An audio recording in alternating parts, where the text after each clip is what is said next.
Hello दोस्तों, साल 1945 एक ऐसा साल, एक ऐसा समय जब दुनिया में एक ऐसी विचित्र घटना घटी जो आज से पहले कभी नहीं घटी थी और किसी ने वो नहीं देखी थी। तो गाइस, दो शहर जिस पे परमाणु हमला कर दिया गया और जिसकी वजह से वहाँ के 80 लाख लोगों की तुरंत ही मौत हो गई कुछ समय के में। गाइस, आज की इस वीडियो में हम आपको बताने वाले हैं एक ऐसे देश के बारे में जो हर साल बाढ़ों का सामना करता है और बाढ़ से ज़्यादातर हिस्सा उसका तटीय क्षेत्र यानी तबाह हो जाता है।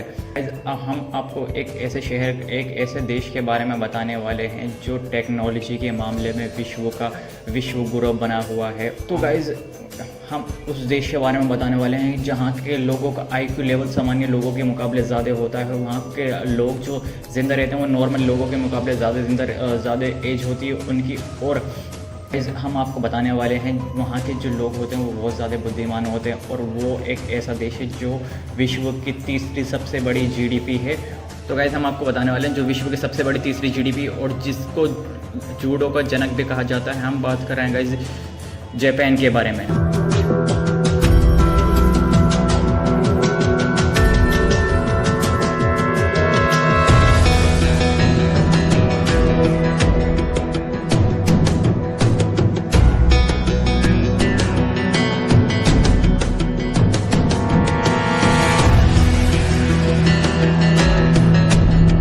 Such as ChatGPT is adding new users at a fast pace around the world, and they're the latest in wearable gadgets for the way we live and play the world's and the way biggest economies, Japan and the United Kingdom. तो Japan की technology के बारे में आपने सुना होगा कि बहुत एडवांस है। जापान 2050 में चल रहा है। ये सब टेक्नोलॉजी को यूज करने में ना जो स्किल जापान के पास है वो किसी और देश के पास नहीं है।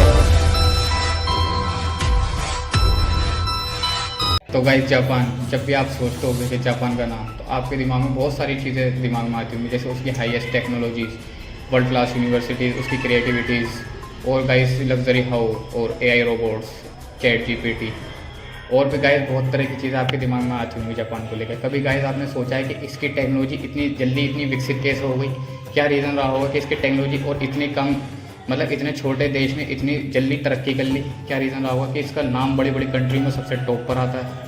गाइस, कभी आपने सोचा है कि हर साल 1500 भूकंप आने के बावजूद भी इसके घरों को कोई फ़र्क नहीं पड़ता है, क्योंकि उसकी टेक्नोलॉजी इतनी ज़्यादा है कि उस अर्थक्वेक से उसका कुछ फ़र्क नहीं पड़ता है। क्या रीज़न है गाइस कि जापान 2050 में? जरा आइए इन सभी सवालों के जवाब ढूंढने की कोशिश करते हैं आज के इस वीडियो में। तो गाइस, हम आपको ये बता देते हैं कि जापान का दूसरा नाम क्या है जो जापान लैंग्वेज में बोला जाता है। तो गाइस, इसका दूसरा नाम है यावाकाकू। गाइस, हम आपको ये बताते हैं कि जापान का मतलब क्या होता है। जैसे कि जापान, जिसका अर्थ है सूर्योदय, जिसका मतलब सूर्योदय। रिंग ऑफ फायर का हिस्सा जापान 6,852 द्वीपों का एक द्वीप है।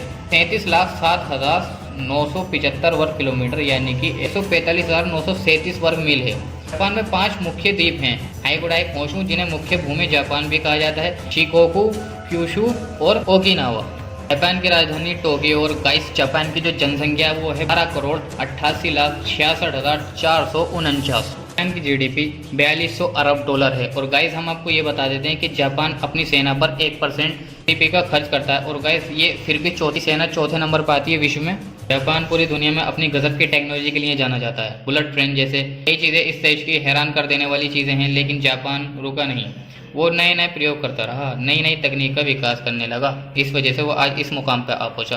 आपको पता है जापान जी रहा है 2050 में, बिकॉज ऐसा लगता है कि जापान भविष्य में रहने वाला देश है, जबकि हम 2024 में आराम कर रहे हैं। आपको पता है हिरोशिमा, जो एक जापानी इंजीनियर थे, उन्होंने पहली वर्ल्ड की बुलेट ट्रेन का निर्माण किया था।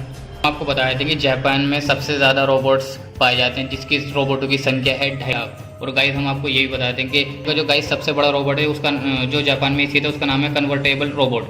और गाइस, इसको 4.5 मीटर लंबा बताया गया है। और दोस्तों, जापान रोबोटिक, प्राकृतिक विज्ञान, एयरस्पेस अन्वेषण और बायोमेडिकल क्षेत्रों में भी उन्नत है। वैश्विक नेता यानी 2023 में विश्व बौद्धिक संपदा द्वारा ग्लोबल इनोवेशन इंडेक्स में जापान को 13वां स्थान दिया गया है। हम आपको ये बता रहे थे कि जापान की तकनीक इतनी उन्नत क्यों है, क्योंकि वो शिक्षा पर मजबूत फोकस है उसका। जापान शिक्षा को उच्च महत्व देता है, यानी पास एक कठोर शैक्षिक प्रणाली है जो एक कुशल और उच्च शिक्षित कार्यबल तैयार करती है। बता देते हैं हम आपको कि जापानीज लोग जो हैं वो दुनिया से आगे क्यों चलते हैं और आगे क्यों हैं। एक ध्वनि की गति से भी तेज चलने वाले रोबोट ऑटो से लेकर इलेक्ट्रिक टॉयलेट और इनेमी तक जापान का भविष्य लगभग अल्पकल्पनीय है। इन सब चीज़ का इस्तेमाल करना है। हम आपको बताते हैं कि जापान इतना विकसित कैसे हुआ। जब दूसरे विश्व युद्ध के बाद जापान की जो आर्थिक व्यवस्था थी वो बिगड़ चुकी थी। जब उस पर वो इतना तबाह हो गया था न्यूक्लियर बम से, तो उसने अपना शिक्षा पर इतना फोकस करा कि धीरे धीरे उसको इतना विकसित होता गया और आज इस मुकाम पर खड़ा हुआ है कि आज उसकी टेक्नोलॉजी सबसे ज़्यादा है। दोस्तों हम आपको ये बता देते हैं कि जापान अपना पढ़ाई पर इतना फोकस करता है कि वो पूरी दुनिया में उसका IQ लेवल जो है ज़्यादा, जिनमें एक व्यक्ति हैं जिनका नाम है मिसाकी ओटा, जिसका IQ लेवल 988 का दर्ज किया गया है। आपको बताते हैं कि जापान एक ऐसा देश है जहाँ पे लोगों की उम्र बहुत ज़्यादा होती है, वो बहुत ज़्यादा जीते हैं। और उसका क्या कारण है हम आपको ये बताते हैं। जापानी लोग समुद्र के में पाए जाने वाले जीवों से सेवन अपनी डाइट में ज़रूर करते हैं, यानी कि वो डाइट में यूज़ करते हैं। और यह भी फूड ओमेगा-3 फैटी एसिड और कई ज़रूरी पोषक तत्वों में भरपूर होता है, जो शरीर को एक अन्य मीट की तुलना में 10 गुना ज़्यादा ताकत देता है। समुद्री चीज़ों का सेवन करने से लोग जवान बने रहते हैं और उनके बाल काले और घने होते हैं। गाइस वो अपना सेहत का बहुत ध्यान रखते हैं। वो सुबह को जल्दी उठते हैं और अपनी एक्सरसाइज पे बहुत ज़्यादा ध्यान देते हैं, योगा करते हैं और सुबह सुबह साइकिल भी चलाते हैं। पैदल चलने का ज़्यादा फोकस करते हैं कि वो पैदल ज़्यादा चलते हैं। और गाइस हाइजीनिक फूड्स खाते हैं और जंक फूड को बिल्कुल नहीं खाते। गाइस वो इतना ज़्यादा जीते हैं। दोस्तों हमने आपको बता दिया जापान के बारे में कि आखिर किस तरीके से जापान इतना ज़्यादा विकसित और उन्नति में सबसे ज़्यादा आगे नहीं प्रौद्योगिकी में सबसे ज़्यादा आगे। जापान जिस पे हर साल 1500 से अधिक भूकंप आते हैं। जापान एक ऐसा देश जहां पर दुनिया में सबसे ज़्यादा सुनामी आती है। जापान एक ऐसा देश जहां पे सबसे ज़्यादा ज्वालामुखी पाए जाते हैं, जो सक्रिय ज्वालामुखी पाए जाते हैं, जहाँ इनको फटने का खतरा कभी भी मंडराता रहता है। गाइस जापान एक ऐसा देश जहाँ पर न्यूक्लियर हमला हो चुका है जिसने उसकी पूरी GDP को ख़त्म कर दिया, लेकिन जब भी वो आज इस मुकाम पे है कि वो विश्व में सबसे ज़्यादा बड़ी टेक्नोलॉजी के मामले में आता है, उसके आगे कोई नहीं है। उसकी जो GDP है वो दुनिया में तीसरा नंबर पर आती है, जो एक टाइम पहले तबाह और बर्बाद हो गई थी। इतनी ज़्यादा आज उन्नति के पे कैसे पहुँचे, क्योंकि उसने सबसे ज़्यादा फोकस अपनी पढ़ाई पर करा, जिस वजह से वो विश्व का टेक्नोलॉजी के मामले में गुरु बन चुका है। गाइस हमने आपको जापान के बारे में full A to Z information दे दी। आशा करते हैं आपको समझ में आया हो। तो समझ आया तो वीडियो को लाइक करें, चैनल को सब्सक्राइब करें। मिलते हैं किसी नेक्स्ट वीडियो में। Bye bye. टॉपिक पे बाय बाय।